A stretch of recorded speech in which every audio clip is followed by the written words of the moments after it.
Hello everyone and welcome in my YouTube channel. आज हम लोग सॉफ्टवेयर डेवलपमेंट लाइफ साइकिल पढ़ेंगे। इससे पहले हम लोगों ने सॉफ्टवेयर इंजीनियरिंग पढ़ा है कि सॉफ्टवेयर इंजीनियरिंग है क्या और सॉफ्टवेयर इंजीनियरिंग को हम लोग यूज़ क्यों करते हैं। अगर आप लोगों ने वो वीडियो नहीं देखी तो सबसे पहले वो वीडियो देख लें। यहाँ पे आई बटन के ऊपर आपके पास जो है ना वो लिंक आ रही होगी लास्ट वीडियो की, आप लोग क्लिक करके वहाँ पर जा सकते हैं। सो आज हम लोग पढ़ेंगे कि सॉफ्टवेयर डेवलपमेंट लाइफ साइकिल है क्या।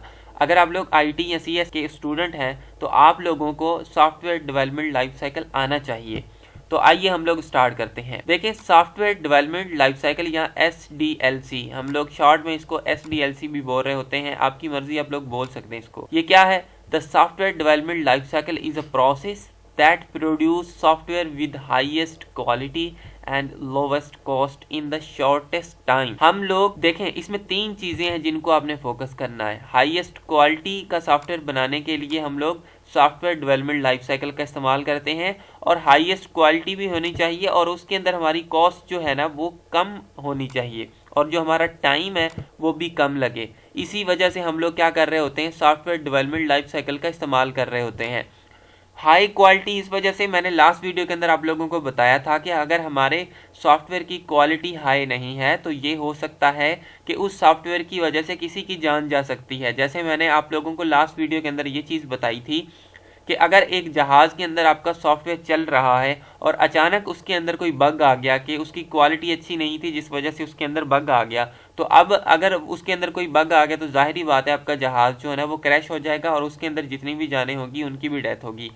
तो इस वजह से जो हमारे क्रिटिकल सॉफ्टवेयर होते हैं उनकी जो क्वालिटी है वो हमें बहुत हाई रखनी पड़ती है, और हमें वो सॉफ्टवेयर लो कास्ट के अंदर बनाने पड़ते हैं। लो कास्ट का मकसद ये नहीं है 2-3 हज़ार, उसका मकसद ये होता है कि बहुत ज़्यादा पैसे ना लगे। हम लोग डिफरेंट टूल्स टेक्निक्स यूज़ कर रहे होते हैं ताकि उसकी कॉस्ट को मिनिमाइज़ किया जाए और जो उसका टाइम है उसको भी शॉर्ट किया जाए, जिस वजह से हम लोग क्या कर रहे होते हैं, सॉफ्टवेयर डेवलपमेंट लाइफ साइकिल का इस्तेमाल कर रहे होते हैं। अब ये जो सॉफ्टवेयर डेवलपमेंट लाइफ साइकिल है इसके अंदर कुछ फेजेस आते हैं, 4 से 5 फेजेस हैं जिनके थ्रू जिनके अंदर से हमें गुजरना पड़ता है, उसके बाद हमारा जो है ना सॉफ्टवेयर जाके बनता है। तो इसकी मैं आप लोगों को इस वक्त एक पिक्चर दिखा रहा हूँ, इस पिक्चर से आप लोगों को समझ में आ जाएगा। देखिए, जब भी हम लोग सॉफ्टवेयर डेवलपमेंट लाइफ साइकिल की बात कर रहे होते हैं उसमें सबसे जो पहली चीज आती है वो रिक्वायरमेंट है। देखिए, मिसाल के तौर पर आपका कोई कस्टमर है, लाइक ये आपका जो है ना वो कस्टमर है, ठीक है ना। तो आप लोग इस कस्टमर से मैंने यहाँ पे C टाइप कर देता हूँ, इसका मकसद है ये कस्टमर है, ठीक है, इसको समझ लीजिएगा। ओके, तो ये हमारा कस्टमर है, ठीक है। हमने क्या करना है, इस कस्टमर से सबसे पहले, मिसाल इसको कोई सॉफ्टवेयर की ज़रूरत है, ये किसी कंपनी का मालिक है, ये कुछ भी है, सबसे पहले हम लोग क्या करेंगे, इससे डेटा लेंगे, यानी कि इससे हम लोग इनपुट लेंगे कि इसको किस किस चीज़ की ज़रूरत है, ठीक है ना। यानी कि इससे जो भी इसका डेटा होगा, जिन जिन जिन चीज़ों की इसको ज़रूरत होगी वो चीज़ें हम लोग इससे लेंगे, और इन चीज़ों को हम लोग बोल रहे होते हैं सिंपल वर्ड्स के अंदर रिक्वायरमेंट।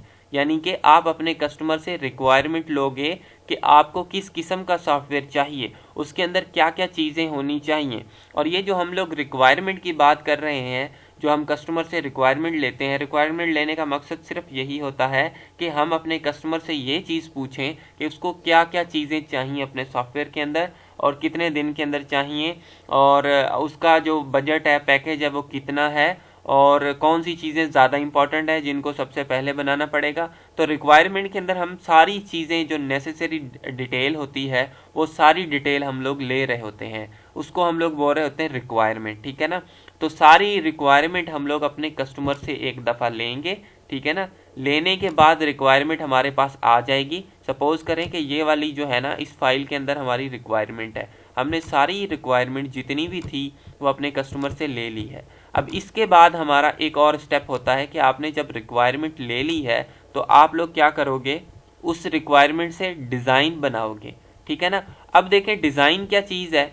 डिज़ाइन ये है कि आपने ये सारी रिक्वायरमेंट ले ली कि क्या क्या चीज़ें बनानी है और कैसे कैसे बनानी है, मतलब उसके अंदर क्या उसकी नीड्स हैं जो आपका कस्टमर है। उसके बाद आप क्या करोगे, एक डिज़ाइन बनाओगे। डिज़ाइन बनाने का मकसद है आप एक आर्किटेक्चर बनाओगे उस सॉफ्टवेयर का या उस रिक्वायरमेंट का जो रिक्वायरमेंट आपको कस्टमर ने दी है, ठीक है ना। तो आप क्या करोगे, एक डिज़ाइन बनाओगे, एक आर्किटेक्चर बनाओगे, एक मॉडल बनाओगे, ठीक है ना। मॉडल या आर्किटेक्चर बनाने का ये मकसद है, जैसे हम लोग क्या कर रहे होते हैं कि हमने मिसाल के तौर पर एक बिल्डिंग बनानी है, तो सबसे पहले हम लोग क्या कर रहे होते हैं, उसका एक नक्शा बनाते हैं। ठीक है, नक्शा बनाने के बाद मिसाल हम लोग कह रहे होते हैं एक कमरा इधर होना चाहिए, एक कमरा इधर होना चाहिए, यहाँ पे हमारा सहन होगा, यहाँ पे जो है ना वो डाइनिंग रूम होगा, एटसेट्रा। ऐसे बहुत ज़्यादा जो है ना हम लोग एक चार्ट क्रिएट कर लेते हैं खुद, या हम लोग किसी इंजीनियर को बुलाते हैं और बुलाने के बाद उसको बोलते हैं कि ये हमारी जगह है, यहाँ पे हमने जो है ना वो बिल्डिंग बनानी है, आप हमें इसका डिज़ाइन करके दें। तो आपसे सबसे पहले तो वो रिक्वायरमेंट लेगा सारी कि क्या क्या होना चाहिए, कितने कमरे होने चाहिए, फिर वो आपको एक आर्किटेक्चर बना के देगा कि ऐसा अगर आपका डिज़ाइन होगा, ऐसे अगर आप लोग बनाओगे तो बहुत बेहतरीन बनेगा। ठीक है ना, तो आप वो क्या कर रहा है, एक डिज़ाइन कर रहा है, एक आर्किटेक्चर डिज़ाइन कर रहा है। तो ये जो रिक्वायरमेंट हम लोग ले रहे होते हैं उससे हम लोग क्या करते हैं, डिज़ाइनिंग करते हैं। ठीक है ना, तो ऐसे समझें कि ये वाला जो हमारा फेज़ है वो डिज़ाइनिंग का फेज़ है, जिसके अंदर हम अपने सॉफ्टवेयर को डिज़ाइन कर रहे होते हैं, स्पेशली एक आर्किटेक्चर बना रहे होते हैं, एक मॉडल क्रिएट कर रहे होते हैं कि कौन सी क्लास कहाँ पे आनी है, कौन सी चीज़ कहाँ पे होगी, कौन सा लॉगिन फॉर्म जो है ना वो कहाँ पे होगा, किस यूज़र को परमिशन देनी है, किसको नहीं देनी।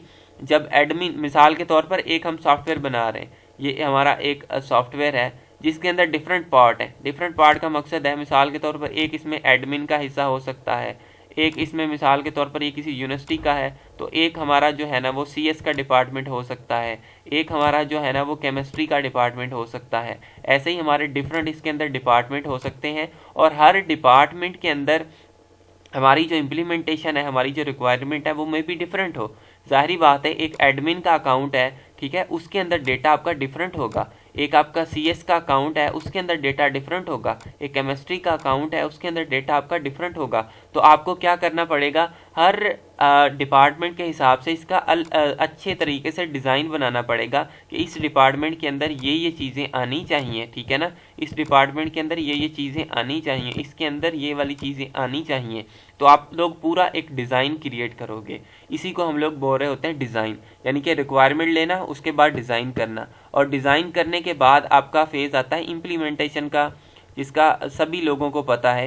इम्प्लीमेंटेशन क्या है, इम्प्लीमेंटेशन क्या है जी, हम लोग क्या कर रहे होते हैं कि जो भी हमने डिज़ाइन किया है उसकी कोडिंग करना शुरू कर देते हैं, और कोडिंग को ही हम लोग इम्प्लीमेंटेशन बोलते हैं।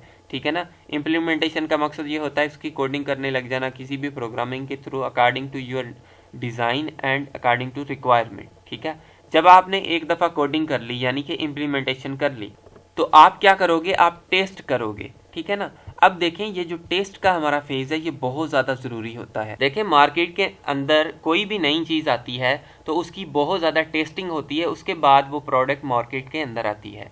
जब हम लोग किसी भी चीज़ की इम्प्लीमेंटेशन करते हैं उसके बाद हम लोग उसकी टेस्टिंग करते हैं, और टेस्टिंग हम लोग डिफरेंट एंगल से कर रहे होते हैं, डिफरेंट चीज़ें हम लोग चेक कर रहे होते हैं कि ये सॉफ्टवेयर के अंदर दुरुस्त है कि नहीं। क्योंकि जब तक आप लोग खुद मुतमिन नहीं है, सारी चीज़ें आप लोगों ने टेस्ट नहीं कर ली, तब तक आप लोग जो है ना अपने कस्टमर को अपना सॉफ्टवेयर डिप्लॉय नहीं करोगे।